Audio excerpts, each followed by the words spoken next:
नमस्कार जय जगन्नाथ।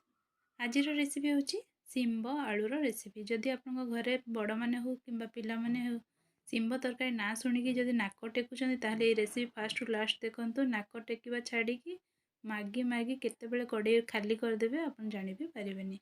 रेसिपी पसंद आसिले वीडियो को गोटे लाइक करेंगे। चैनल रे जो मैंने नुआ अछंती चैनल को सब्सक्राइब करने जमारू भूलिबेनी।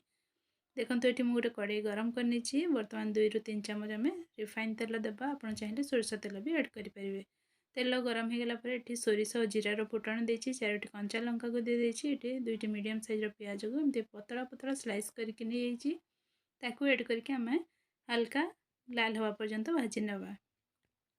देखो ये आम पियाज हल्का लाल हो गलानी। शिंब और आलू को एमती लंबा लंबा सेप्रे मुझे काटी नहीं। बर्तमान आमर हाफ जो फ्राए होती पियाज से आलू और शिंब को ऐड करके आम पूरा लाल हवा पर्यंत आपको भाजी नेबा। ये किसी भी मसला ऐड करवानी पूरा सेमती ही भाजी नेबा। जमती टिके हल्का लाल लाल हो टे दरसीजा हवा पर्यंत आम ये भाजी नेबा। एमती करवा द्वारा आमर पियाज भी भाजी हो परिवा भी भाजी हो। देखो ये आलू और शिंब पियाज सब भाजी सारा। ये मसला गोटे रेडी कर गोटे चामच धनिया, गोटे चामच जीरा, बर्तमान अल्प टिके अदा, गोटे इंचर आ 10 ରୁ 8 ରୁ 10 कला रसुण। बर्तमान ये देखो आम धनिया पत्र आम यूज कर सारापर जो गोटे डेम्प गुड़ाक बंची जाए ताकू बर्तमान मुझे ऐड करी। यार फ्लेवर बहुत ही बढ़िया लगी है। ये 4टी सुखिला लंका ऐड कर राग निज आवश्यक मुताबिक देवे बिना पानी देकी आपको खदड़िया खदड़िया करके बाटी नहीं।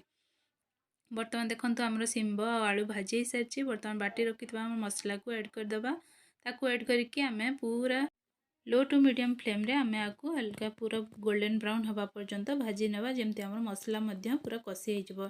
एथिरे मु ऐड करदेवी स्वाद अनुसार लुण, हाफ टी स्पून हलदी, 1 टीस्पून लंका गुंड। बर्तमान एतिक ही सुखिला मसला रमती आम भल भाव गोले नवा। गोलेकी आम हल्का कषि सारा देखो केते सुंदर देखा कलर भी केते बढ़िया आसी। बर्तमान एबे आम कौन करवा गोटे नहीं मु टमाटो बाचिला टमाटो को एमती लंबा लंबा स्लाइस कर ऐड करके भल भाव कषि नवा। 1 मिनिट 2 मिनिट कषि सारापर आम ताकू लिड बंद करिकी आमर जो टमाटो देते टमाटो जो पानी बाहर से पानी रे ही शिंब और आलूटा सीझिब। पानी बिल्कुल भी ऐड करवा नहीं। एमती लिड बंद करके आम कषि नवा जो द्वारा कि आमर शिंब आलू पूरा सीझीज आ मसला पूरा कषि होगी पूरा भाजी हो। पुणी आउ टिके लिड बंद करके 2 मिनिट मु कुक करी। बर्तमान देखो ये पूरा ऑलमोस्ट आमर सीझी जाइए। आलू शिंब सीझी सारा और मसला कषि तापर लास्ट आम देदेबा टिके अधिक परिमाण में धनिया पत्र फ्लेवरटा ही एथे बहुत ही बढ़िया लगे। देखो ऐड करके बर्तमान गरमा गरम सर्व करवा। गरम भात हो पखाल भात हो से सर्व करेंगे। नाक टेकुवा लोक भी मागी मागी खाइबे। रोची नमस्कार पुणी देखा गोटे वीडियो रे। जय जगन्नाथ।